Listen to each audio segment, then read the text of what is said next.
Hello and welcome to Chat DPS. The date is the 20th of January. The year is already passing us by. This week, Robert and I will be delving into the crypto situation where they're going into administration. A fresh report stating that cyber attacks are on the up and Australia is the sixth most targeted country. And we're also taking a look at what's going on in the US, home of the cloud, as insurers sell their customers' information to use the same information to justify price increases. Robert, kicking off with this CryptoLoc, which is quite close to home, that's here in Queensland.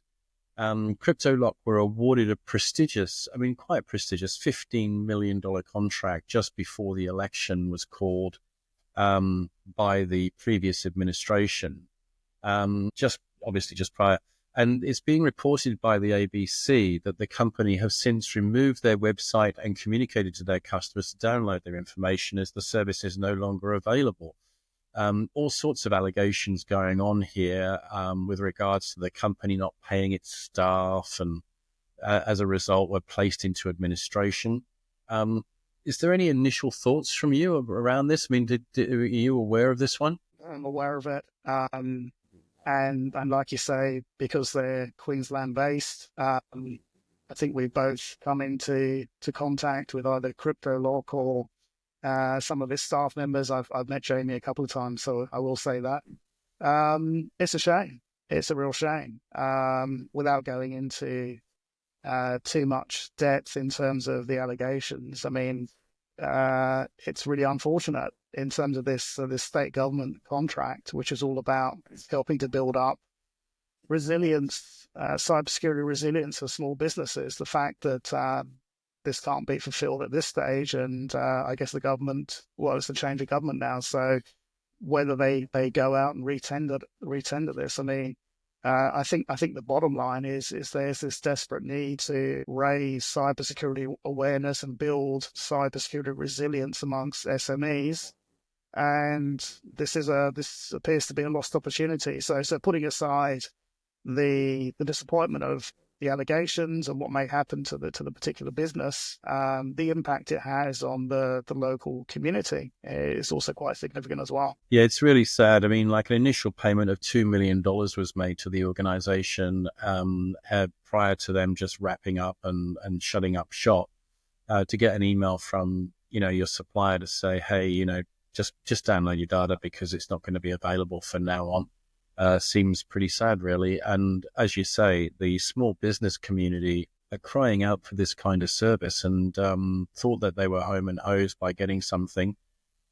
Terrible mess. Terrible mess. Hopefully the new government will be able to pick this up and retender and get somebody else in to help out our small business community, because it's much needed. Yeah. Well, let's hope that that's the case. I mean, it's just, obviously, the thing that's worrying me about this is the fact that there's it brings us all into disrepute in terms of sort of a cyber organization. DPS is deep in encryption technology and what have you. We're not all the same. We kind of do pay our bills, but yeah, it's a challenge, right? So the ethical and moral end of this is where I'm looking. I guess moving on, because there's nothing to be gained in terms of prolonging the agony on that one. But there's a massive report. Obviously, it's reporting season at the moment. There's a massive report out at this moment in time. Checkpoint Software have actually put out a report which says that Australia was the sixth most targeted nation for ransomware operators in 2024. Globally, cyber attacks increased by 44%. That's pretty heady stuff, isn't it? And the report highlights that the nation states and hacktivists' activity driven by the conflict in both Ukraine and Israel. For us to be sort of up at number 6 when you've got all that activity going on in those massive other markets, I mean, how can this be? I mean, there's a couple of other significant points around this report, but I mean, in the first instance, Australia number 6, and up against some pretty stiff competition, right? Yeah, that is a surprising stat. I mean, You kind of think soft target, easy target.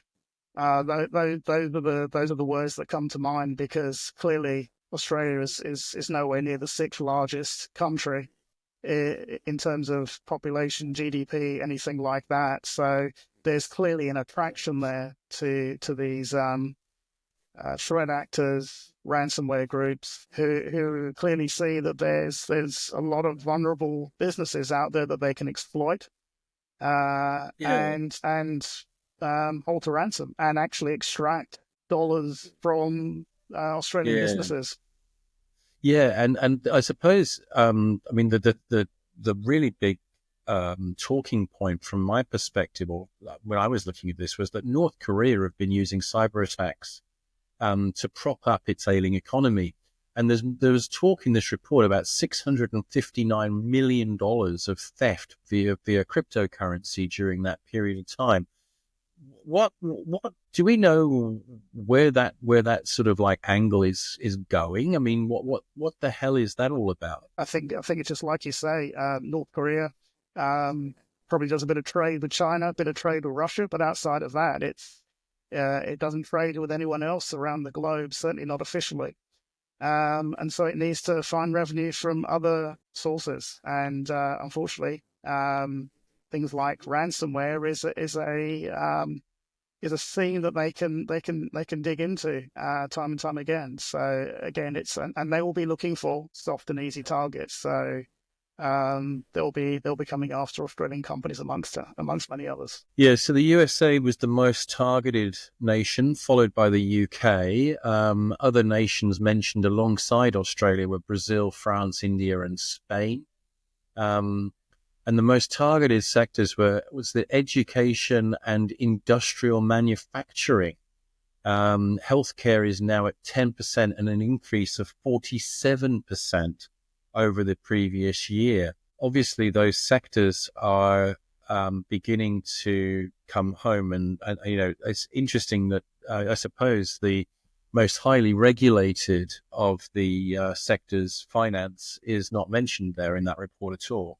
Well, I think that's a key point. Highly regulated. Highly regulated means that they have to meet certain standards in terms of their cybersecurity resilience. Otherwise, they're going to get dragged over the coals by the regulator. Whereas if you take education as an example, not so regulated when it comes to cybersecurity resilience. And I guess that's why we've seen the government take the steps it's been taking, particularly in 2024, in terms of introducing legislation to try and raise the level of standards of resilience across the sectors. But the financial sector, as we know has been heavily regulated for many, many years, and that's why they are much more resilient to attack than these other sectors. Yeah, I mean, the changing the subject slightly, I guess, but I mean, it's the points of access that these guys are getting into the race. So it's the usual suspects, sort of like the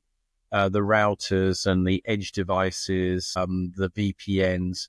So 200,000, it is estimated, are under the control of botnets. So they're under nation state, sort of the Chinese, the others in inverted commas that are doing all of the bad stuff. And that is something that needs to be done. So in my head, that's beginning to sort of say, well, look, if you're still spending all of your security budget in, on firewalls and endpoint protection, maybe you should be considering now a move to data protection. Yeah, absolutely. And again, it'll be the soft targets, the soft assets that are being targeted. So, like you say, these peripheral devices, they might be managed by third parties. So again, supply chain attack. Easy to hack devices. These are the ways that these groups are getting in. And yeah, you would think that the best form of defense is to secure your data. Well, on that point though, the biggest sort of point the big point that was made at the end of the report was that 96% of all exploits in 2024 were via vulnerabilities which had been disclosed during the previous year, which does indicate the fact that, if you're not doing patch management, for goodness sake, wake up to yourself. Yeah. Yeah, I think, I mean, look, there's so many things that can be done and should be done. And patch management is one of those. I know we're not talking about it here, but I noted in the news that Microsoft released a bumper 160 plus vulnerabilities for January that needed patching. I wonder how many of those will be patched by organizations this month. So yeah, I think it's fair to say that organizations will be pretty far behind in general in terms of their patch management. There's always a lag in terms of, oh, we need to test this, or, do we trust Microsoft and just launch it? I mean, that whole CrowdStrike thing where they just sort of like launched it and be damned. And if you've got, if you take 160 vulnerabilities, you've got to make that assessment. Do they apply to our particular organization, the assets that we manage? And then, like you say, once you've kind of gone through and gone, okay, out of the 160 these apply, then you've got to actually test them before you put them in place. And it really depends on what are your resources doing elsewhere. So how do you prioritize patch management? So there's always that challenge. Yeah.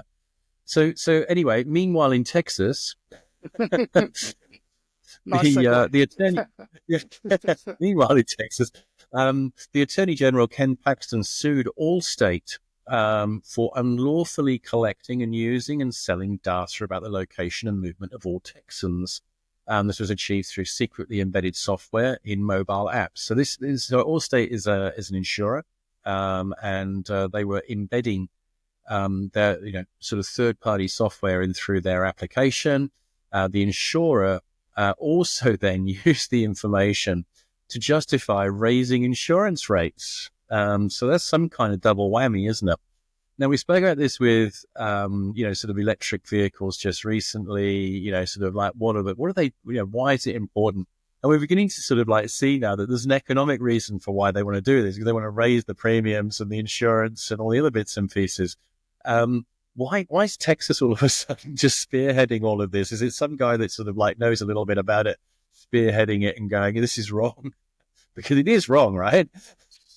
Look, I mean, obviously we're just seeing the Attorney General's part of it, so it'll be interesting to see how Allstate respond in terms of this. I mean, it just seems like a phenomenal breach of privacy.